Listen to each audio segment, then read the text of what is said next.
मंडळी, मंत्रिमंडळ विस्तारात शिंदेंच्या नेतृत्वातल्या शिवसेनेकडून नव्या चेहऱ्यांना संधी दिली जाणार असल्याची राजकीय वर्तुळात चर्चा सुरू आहे। त्यामुळे शिवसेनेतल्या ज्येष्ठ नेत्यांवर गंडांतर येणार असून काही नेत्यांचा पत्ता कट होणार आहे। एकनाथ शिंदे खरंच भाकरी फिरवणार आहेत का? बघा खास रिपोर्ट।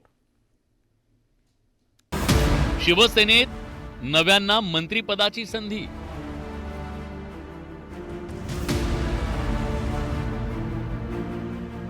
काही जुन्यांचा पत्ता कट होणार।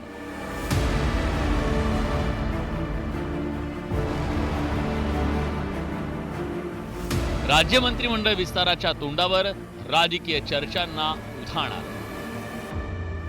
शिवसेनेकडून मंत्रिपद देताना मोठे फेरबदल केले जाण्याची शक्यता वर्तवली जाते।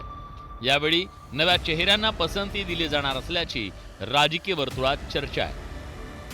तुम्हाला तुमचे मंत्री ठरवता येत नाहीत स्वतःचे, भाजपला दिल्लीत जावं लागतंय। एकनाथ शिंदेना त्यांच्याच लोकांमध्ये ताळमेळ नाही। अजित पवार स्वतः गडबडलेले आहेत। मला या राज्याची चिंता वाटते। शिवसेनेच्या संभाव्य मंत्र्यांच्या यादीत काही नव्या चेहऱ्यांना संधी मिळण्याची शक्यता आहे। या यादीत भरत गोगावले, संजय शिरसाट, प्रताप सरनाईक, अर्जुन खोतकर, भावना गवळी, मंगेश कुडाळकर आणि प्रकाश आबिडकर या नवीन आमदारांना संधी मिळण्याची शक्यता वर्तवली जाते। पण त्याचबरोबर काही माजी मंत्र्यांना मात्र डच्चू मिळू शकतो।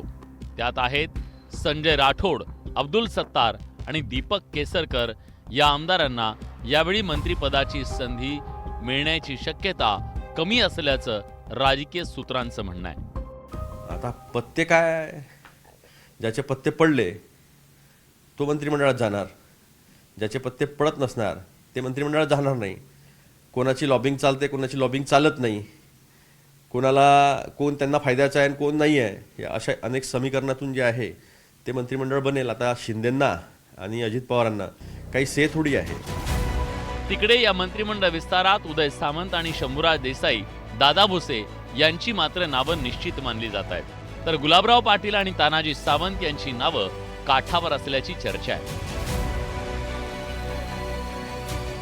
गेल्या 2.5 वर्षाच्या सत्तेत शिवसेनेतील केवळ 9 आमदारांना मंत्रिपदाची संधी मिळाली, तर भरत गोगावले आणि संजय शिरसाट यांची महामंडळावर वर्णी लागली। पण यावेळी हे दोन्ही नेते मंत्रिमंडळ विस्ताराकडे डोळे लावून बसलेत। त्यामुळे मंत्रिमंडळ विस्तारात एकनाथ शिंदेंकडून भाकरी फिरवली जाण्याची शक्यता वर्तवली जाते। उदय जाधव, न्यूज 18 लोकमत, मुंबई।